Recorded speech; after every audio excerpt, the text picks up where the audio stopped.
Gland ہوتا ہے جس کو پائنیل گلینڈ بولتے ہیں، اس سے آ، ایک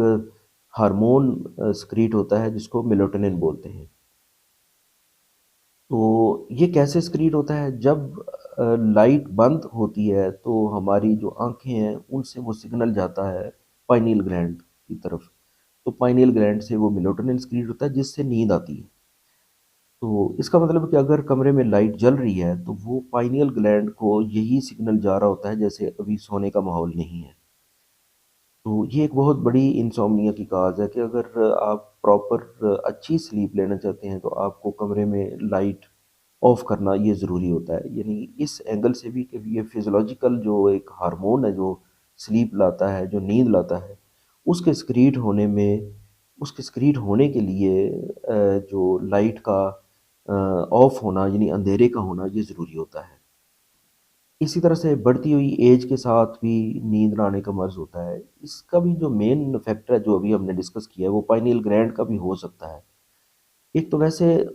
جنرلی بڑھاپے میں نیند کم ہو جاتی ہے وہ، لیکن اس کی ایک ریزن یہ بھی ہوتی ہے کہ یہ جو پائنیل گلینڈ یہ میلاٹونن سکریٹ کرتا ہے، یہ بڑھاپے میں اس کی ایفیشنسی کچھ کم ہو جاتی ہے۔ اس کی ایفیشنسی کم ہونے میں ایک وجہ تو یہ ہو جاتی ہے کہ اس کے اندر فلورائڈز ڈپازٹ ہو جاتے ہیں اور اس کا فنکشن متاثر ہوتا ہے۔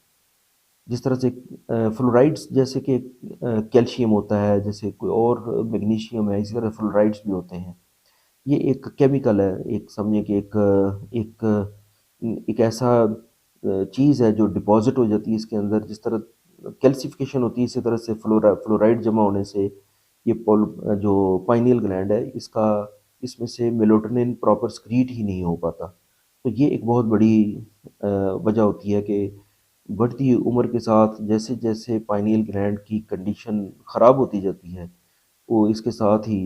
جو ہے وہ میلاٹونن بھی کم ہوتا جاتا ہے اور نیند نہ آنے کا مرض اس میں عام ہوتا جاتا ہے۔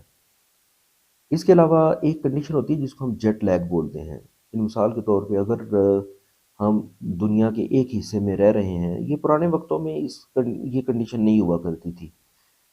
کیونکہ سفر جو ہے وہ بڑے سلو ہوتے تھے اور ساتھ ہی ساتھ ہمارا جسم جو ہے وہ سچویشن کو اڈاپٹ کرتا جاتا تھا۔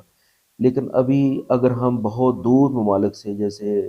امریکہ سے، کینیڈا سے پاکستان کی طرف سفر کرتے ہیں یا پاکستان سے ان ممالک میں جو کہ 12-14 گھنٹے کی فلائٹس پہ آتے ہیں، تو ایک ہی دن میں جو ہمارے جسم کے اندر جو میکانزمز ہوتے ہیں وہ اتنے چینج ہو جاتے ہیں، باڈی ٹیون ہوتی ہے ایک خاص اس پہ، یعنی بایولوجیکل کلاک جو باڈی کے اندر ہوتا ہے جو نیند لانے کے لیے 24 گھنٹے میں جب نیند کا ٹائم ہوتا ہے اس وقت باڈی کو تیار کرتا ہے، وہ ٹوٹلی الٹ ہو جاتا ہے یا ڈسٹرب ہو جاتا ہے۔ تو وہ چند دن تک یا کچھ ہفتوں تک یہ کنڈیشن رہ سکتی ہے کہ وہ چونکہ ادھر جب بندہ آتا ہے تو ادھر دن ہوتا ہے جبکہ وہی ٹائم اس کا سونے کا ہوتا ہے، تو بایولوجیکل کلاک جو ہوتا ہے وہ ڈسٹرب ہو جاتا ہے، جس کی وجہ سے جو ہے یہ کچھ ٹائم کے لیے ایسے لوگوں کو یہ پرابلم رہتی ہے کہ ان کو نیند نہ آنے کا مرض ہو سکتا ہے۔ اسی طرح اگر کسی شخص کے سونے کا ایک ٹائم مقرر ہے، یعنی ڈیلی وہ ایک خاص روٹین پہ سو جاتا ہے، لیکن کسی وجہ سے، کسی مصروفیت کی وجہ سے اگر وہ ٹائم گزر جاتا ہے تو وہ جو کہ وہ بھی بایولوجیکل کلاک کے انڈر ہوتا ہے کہ وہ اس ٹائم پہ اس نے سو جانا ہے،